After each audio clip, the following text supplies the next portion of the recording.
गरुड़ पुराण अध्याय 13 प्रेत का रूप और उसका निवारण। गरुड़ जी भगवान विष्णु जी से पूछते हैं कि जो मनुष्य जाने अनजाने में पाप कर्म कर बैठते हैं वह यमदूतों की यातनाओं से कैसे बच सकते हैं। प्रेतों के रूप में किन कर्मों द्वारा बनते हैं। किस शुभ दान से प्रेत योनि छूट जाती है। श्री हरि कहते हैं कि पाप कर्मियों को और जिन के पुत्र नहीं होता दोनों अवस्था में बचना बहुत कठिन है। मनुष्य को पुत्र प्राप्ति के लिए हरिवंशा का पाठ, साता चांदी या रुद्र भगवान की पूजा करनी चाहिए। फिर भी दिवंगत आत्माएं स्वर्गलोक तक जाती हैं यदि उनका संस्कार पुत्र न होने की अवस्था में कोई दूसरे मनुष्य द्वारा विधि पूर्वक किया जाए। जो पूर्व जन्म संचित कर्म के अधीन रहकर पाप कर्म में अनुरक्त रहते हैं, अपने धर्म को त्याग कर दूसरे धर्म को स्वीकार करता है, विद्या और सदाचार से वंचित है, वह प्रेत योनि में जन्म लेते हैं। जीव अपने कर्मों अनुसार दूसरे शरीर को प्राप्त करके यमलोक में नाना प्रकार के कष्ट भोगता है। यमलोक के मार्ग में 16 पुर पड़ते हैं। संसार में धर्म, अर्थ, काम और मोक्ष ये 4 मार्ग हैं। धर्म मार्ग पर उत्तम प्रकृति वाले प्राणी चलते हैं। अर्थ अर्थात धन धान्य का दान करने वाले प्राणी विमान में परलोक जाते हैं। काम, जो प्राणी अभिलक्षित याचक की इच्छा को संतुष्ट करते हैं वह कंधे पर सवार होकर प्रस्थान करते हैं। मोक्ष, जो प्राणी मोक्ष की आकांक्षा रखते हैं वह हंस युक्त विमान से परलोक को जाते हैं। राजा भरसवाहना की कथा। त्रेता युग में बब्रुवाहना नाम के एक बहुत पराक्रमी, तेजस्वी, लोकप्रिय राजा थे। उनके राज में पूर्ण संपन्नता थी। ब्राह्मणों का आदर सत्कार रीति रिवाज वह पूरी श्रद्धा के साथ करते थे। एक दिन वह अपने मंत्रियों के साथ जंगल में शिकार खेलने गए। एक हिरण पर वार किया। घायल मृग तीर के साथ जंगल के भीतर भागा।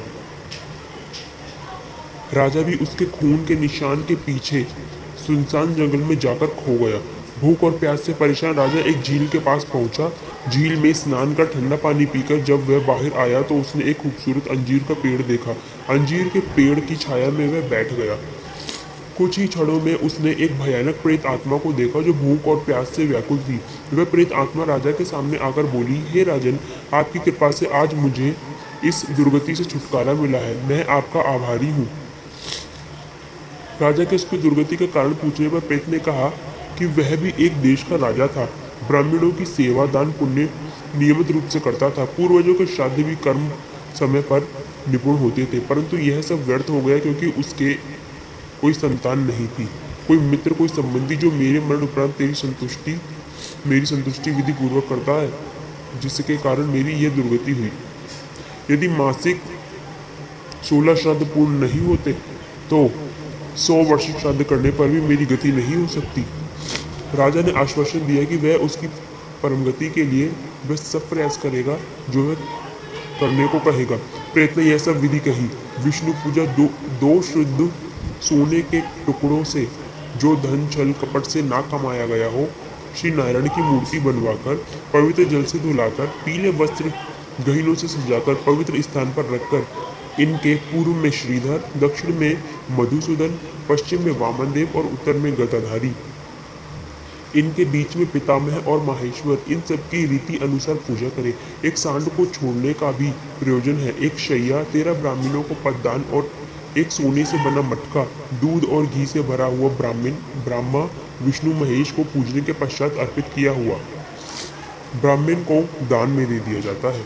जंगल में से अपने मंत्रियों के साथ बाहर निकलकर राजा के द्वारा की गई रस्मों श्राद्धों से उस प्रेत आत्मा को सदगति प्राप्त हुई।